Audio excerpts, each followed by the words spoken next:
Black study group movement was killed by social media. I remember when I was back with the UNIA, the Garvey movement in Philadelphia, we had study group every Thursday night. We studied together. And when you study together, you form collective consciousness. You form unity and cohesion. I don't know if y'all know this, because I'm sure y'all had study groups in Southern California as well. When YouTube took off, people stopped participating in study groups. They say, I don't have to go. I can just watch on the internet, my cell phone. It's not the same thing. Every revolutionary movement has a study group. You can't find no revolutionary movement that didn't have a study group. Not just to educate the soldiers, but to also find out what people really think, so you know who you can trust and who you can't trust. See, in making another brother comfortable, making another sister comfortable, they're going to say things that gives you insight into who they really are and how they really feel. So you say, I know not to use him on the front line. He ain't made for that. You understand? Or I know not to trust him with money because he just told me he's a thief. You see what I'm saying? So you need the study group to learn about one another. One of the best things y'all can do in San Bernardino, LA, wherever we are, start a study group for the community. Let people come in comfortable. We just here to talk and to think. It's almost like a think tank, so we can get to know each other and explore each other's thoughts. We got to bring the study group back. As soon as the school is done, I'm starting study group and I'm starting political science class. Because I got to be able to weed people out. That's how you weed people out.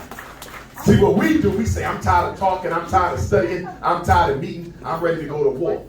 Huh? You don't know nobody in here.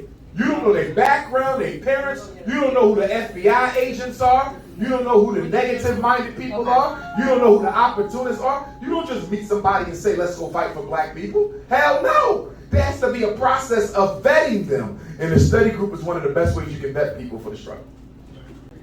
Peace, brother. Thanks for coming to my Kid. hometown, brother. Yes, sir. My name is Daryl Pegram Dumasani from Mello. I'm an educator here in the city. I've been an educator for 10 years. You've been very instrumental and influential to my educational work. Appreciate it. I started an educational consultancy just for African children, just for black children, with African curriculum and African center projects, right? Wow. I'm a board member and co-founder of the Acoma Unity Center on the west side of San Bernardino, on the corner of Baseline and California Street. And if you're looking for African-centered culture projects for your children, you can catch us every Saturday morning, and we are in the schools, after schools, in about 12 schools here in the district.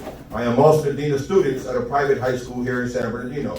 So if you talk about studying, brother, what can we do, or what can I do to motivate young black males to have more motivation in their academics? And as a black educator, and particularly a black male educator, and there's not many of us, where should I be steering our young brothers and sisters in the educational system? This is a great question.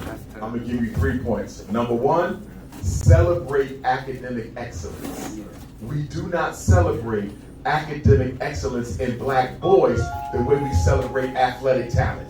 You follow me? So on the school level, if we want to have a banquet for the athletes at the end of the year, we better have a banquet for the academicians at the end of the year, right? So number 1, celebrate black excellence. Number 2, see how you can bring the industrial building trades back into the schools. And if you can't bring the industrial building trades, maybe we can bring some farming, some agriculture to get our young men's attention. And you know this, because both of us were young men at one time. They got to use their hands. Boys need to use their hands. So what can we get them to do? You know, can we get them into some IT? Can we get them into some computer networking? Can we teach them how to build their own computer? Can we teach them documentary film work of making? Give them a lifelong skill that they can always use.